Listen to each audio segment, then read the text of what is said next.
Welcome to Cleopatra, Queen of Egypt.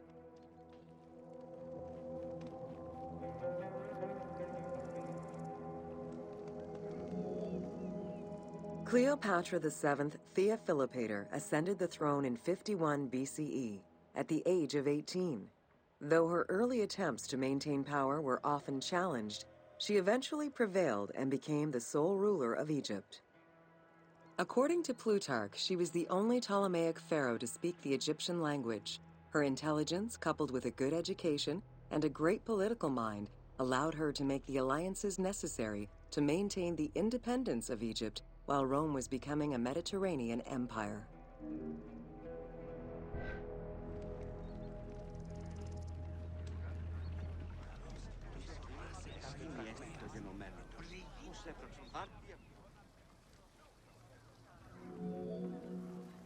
It is important to understand that Cleopatra's knowledge of Egyptian language and keen understanding of the culture allowed her to make powerful ideological referents that resonated with ancient Egyptians.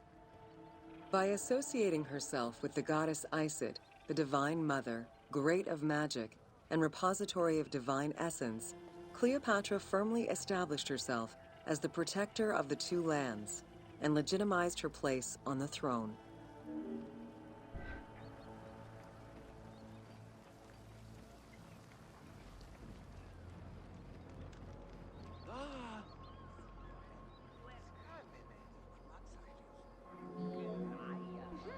Upon his death in 51 BCE, Ptolemy XII Aulus bequeathed his kingdom to his daughter and eldest son, Cleopatra VII and Ptolemy XIII.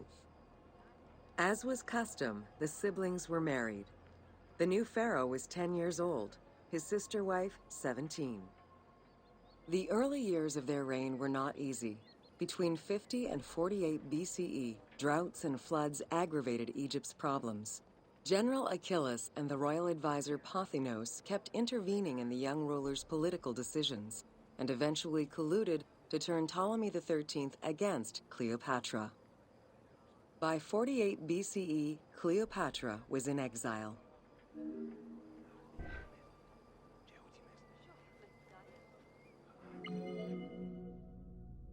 During Cleopatra's exile, the Roman Empire was not without its own internal conflict. Caesar and Pompey were at war with one another, and after his defeat in 48 BCE, Pompey fled to Alexandria in the hope of finding refuge. This turned out to be an unwise decision. Listening to his advisors, Ptolemy XIII elected to have Pompey assassinated, his head kept as a gift, in the hopes of acquiring Caesar's favor. This gambit backfired. Instead of earning approval, the murder of a Roman greatly angered Caesar.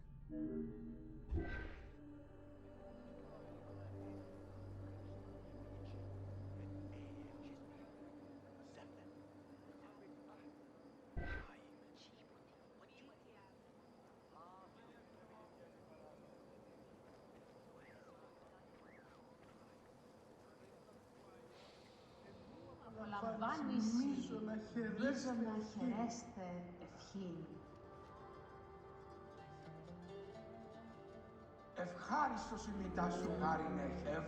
Cleopatra, aware of Caesar's anger against Ptolemy for the murder of Pompey, decided to take advantage of the situation. She returned to Egypt in secret, hoping to establish an alliance with one of the most powerful men of the time. Outside of the legend, where she had herself smuggled into his quarters in a carpet, what exactly happened during that fateful meeting remains a mystery. However, Caesar seemed to see a better ruler for Egypt in Cleopatra than in her young and too easily influenced brother. Invoking Ptolemy XII's will, Caesar attempted to mediate peace between the siblings.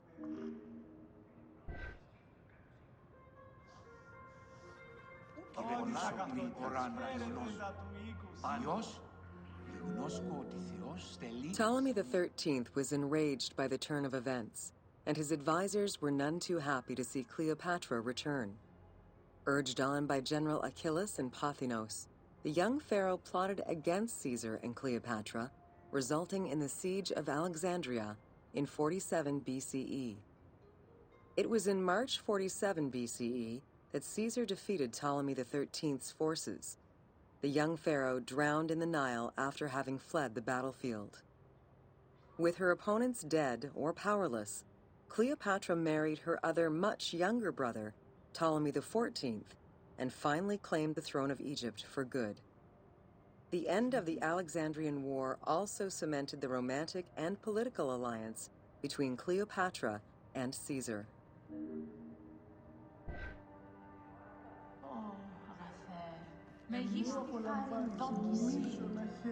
In June of 47 BCE, Cleopatra gave birth to a son, whom she called Caesarion. Caesar did not accept the boy as his heir, choosing instead his nephew Octavian. Nonetheless, on his return to Rome, Caesar invited the queen and her brother husband to stay in the city. Her presence still drew much disapproval from the Senate. Always a strategist, Caesar left 4 legions in Egypt and a man he trusted to direct Egyptian affairs, giving him control of the wheat supplies essential to Rome. Cleopatra and her entourage remained in Rome until March 44 BCE, when Caesar was murdered.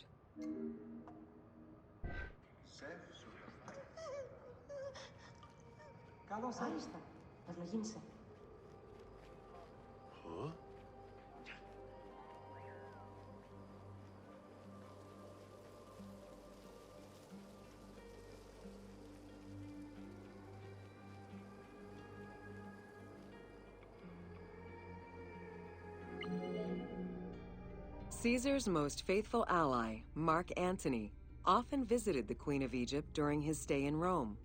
Unlike most, he recognized the legitimacy of Caesarion, the natural son of Caesar.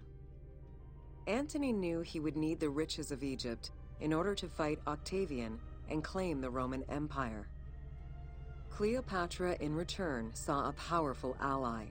In the winter of 41 BCE, she arranged a sumptuous tour of Egypt by boat to show Antony the wealth of her country and the power she held as its ruler. A romantic and political relationship followed.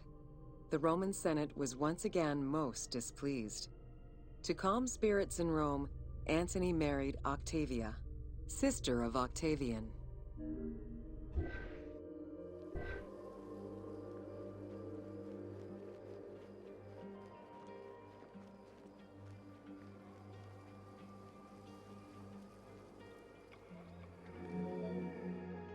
Despite his marriage to Octavia, Antony remained Cleopatra's lover, and she gave birth to their children. Cleopatra increased her kingdom's territory and started a political propaganda alongside her lover in Egypt and beyond. She hoped to create a Ptolemaic federal empire with Alexandria at its center. Antony eventually repudiated his Roman wife for the Egyptian queen, much to the dismay of the Roman elite. However, while Mark Antony focused on Egypt, Octavian carefully gained military and political ascendancy over him in Rome.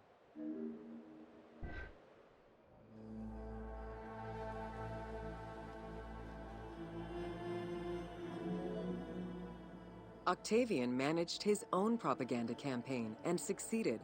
The Roman people hated Mark Antony and Cleopatra. To avoid the censure still inherent in attacking a fellow Roman, Octavian simply declared war against Egypt. Rome's power still reigned supreme. The powerful Egyptian fleet, led by Cleopatra as well as Mark Antony's forces, were defeated in 31 BCE in Actium. Octavian arrived in Egypt in 30 BCE to formalize his victory.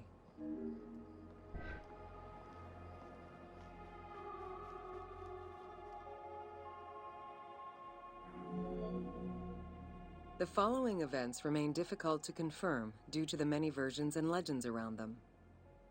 It is believed that after hearing a rumor about Cleopatra's suicide, Mark Antony committed suicide himself. He was brought to the queen as he slowly passed away. Knowing that Octavian would have her chained and paraded through Rome in defeat, Cleopatra planned her own suicide. She most likely killed herself with arsenic. though admittedly, the version where she uses an asp to deliver a fatal bite may be considered more dramatic. What happened to the body of Cleopatra is still a mystery.